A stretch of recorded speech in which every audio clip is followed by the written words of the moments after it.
ఓం నమ శివాయ. ఓం నమో దామోదరాయ. కార్తీక పురాణం 21వ రోజు పారాయణము 21వ అధ్యాయము. యుద్ధ వర్ణన. అత్రి ఉవాచ. అగస్త్య, సాధారణమైన కొట్లాటగా ప్రారంభమై దొమ్మిగా మారి ఆ సమరం ఒక మహాయుద్ధంగా పరిణమించింది.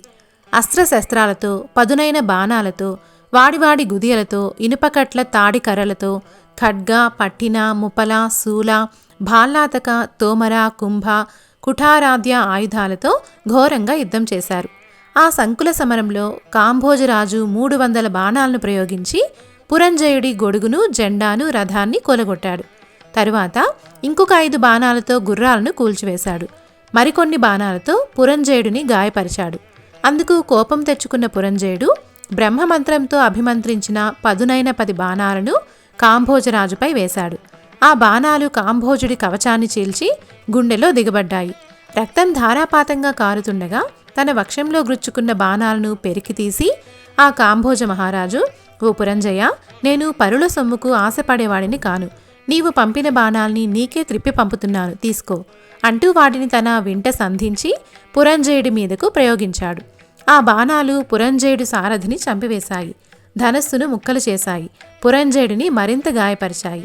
అంతటితో మండిపడిన అయోధ్యాధిపతి 20 రెక్కల బాణాలను వెంట సంధించి వాటిని ఆఖరి వరకు లాగి కాంభోజుడిపై వదిలాడు. ఆ 20 బాణాలు ఏకకాలంలో అతగాడి గుండెలలో నుండి వీపు గుండా దూసుకుపోవడంతో కాంభోజరాజు మూర్చిపోయాడు. దానితో యుద్ధం మరింత భయంకరమైంది. తెగిన తొండాలతో ఏనుగులు, నరకబడిన తలలతో గుర్రాలు, విరిగిపడిన రథాలు, స్వేచ్ఛగా దొర్లుతున్న రథచక్రాలు, తలలు మొండాలు వేరు కాబడి ఎడంగా పడి గిలగిలా తన్నుకుంటున్న కాల్బంటుల కలేబరాలతో కథనరంగమంతా కంఠగింపుగా తయారైంది. మృతవీరుల రక్తం అక్కడ వాగులు కట్టి ప్రవహించసాగింది. అటువంటి ఆ భీషణ భీభత్స సంగ్రామంలో అధర్మి అయిన పురంజయుడి బలం క్రమక్రమంగా క్షీణించిపోయింది.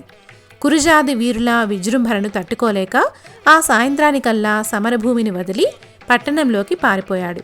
అంతఃపురం చేరి ఆనాటి శత్రువుల విజయానికి పడి దుఃఖిస్తున్న పురంజయుడిని చూసి సుశీలుడు అనే పురోహితుడు, మహారాజా, శత్రువైన ఆ వీరసేనుడిని గెలవాలనే కోరికే గనుక బలవత్తరంగా ఉంటే తక్షణమే భక్తి ప్రవత్తులతో విష్ణువును సేవించడం ఒకటే మార్గం. రాజా, ఇది కార్తీక పూర్ణిమ. కృత్తికా నక్షత్రయుతుడై చంద్రుడు షోడశ కళా శోభాయమానంగా ఉండే ఈవేళ ఈ ఋతువులో లభించే పూలను సేకరించి హరిముందు మోకరించి పూజించు. విష్ణు సన్నిధిలో దీపాలను వెలిగించు. ఆయన ముందర గోవింద, నారాయణ మొదలైన నామాలతో, మేళతాళాలతో ఎలుగెత్తి పాడు. ఆ పాటలతో పరవశుడై హరిముందు నర్తించు. అలా చేసినట్లయితే ఆ విష్ణుమూర్తి అనుగ్రహం వల్ల నీకు మహావీరుడైన కుమారుడు కలుగుతాడు. కార్తీక మాసంలో తనను ఆరాధించే భక్తుల రక్షణార్థం 1000 అంచులతో శత్రుభయంకరమైన తన సుదర్శన చక్రాన్ని సహాయంగా పంపుతాడు. ఈ కార్తీక పుణ్యమహిమను చెప్పడం ఎవరి వల్ల అయ్యే పని కాదు.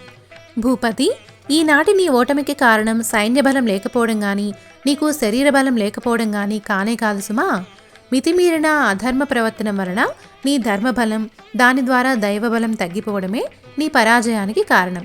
కాబట్టి పురంజయ, శోకాన్ని వదిలి భక్తితో శ్రీహరిని సేవించు.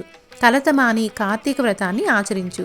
ఈ కార్తీక వ్రతం వలన ఆయురారోగ్య, ఐశ్వర్య, సుఖ సంపత్, సౌభాగ్య, సత్సంతానాలు సంఘటిల్లి తీరుతాయి. నా మాటలను విశ్వసించు. 21వ అధ్యాయము సమాప్తం.